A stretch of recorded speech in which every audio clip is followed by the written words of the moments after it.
ఓ స్త్రీ తనకి జాబ్ వచ్చిందంట.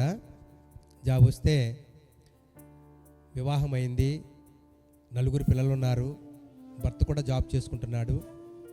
అయితే ప్రార్థించుకోవడానికి, మోకరించి ప్రార్థన చేసుకోవడానికి సమయం లేకుండా ఉంటుందంట. అప్పుడు ఆమె వంటగదిలో వంట చేస్తున్నప్పుడే ప్రార్థన చేసుకుంటుందంట, అంట్లు తోమినప్పుడే ప్రార్థన చేసుకుంటుందంట, ఆ యొక్క కంపెనీ బస్సు తను తీసుకెళ్తున్నప్పుడే ప్రార్థన చేసుకునేదంట. తర్వాత ఒక కోర్స్ అయిన తర్వాత, లేకపోతే ఒక యూనిట్ అయిన తర్వాత, అంటే 2 గంటలకు 3 గంటలకు ఓ ప్రోగ్రామ్ చెప్తారు, అది అయిపోయిన తర్వాత వెంటనే ప్రభువా ఈ కార్యక్రమాన్ని ముగించినందుకు నీకు వందనాలు, చిన్న ప్రార్థన చేసుకునేదంట. అంటే ప్రతి విషయంలో కూడా సమయం లేనప్పుడు కూడా ఎక్కువ సమయం దేవుడికి ఇవ్వడానికి చూసేదంట.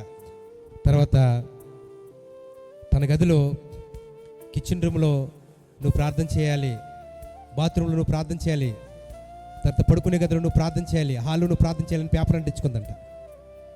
అవి చూడగానే అంటే మనలో రగులుతుంది అనమాట, నేను ప్రార్థించాలి, నేను ప్రార్థించాలి, నేను ప్రార్థించాలి, నేను ప్రార్థించాలి, మనలో రగిలే ఆత్మ కావాలంటండి.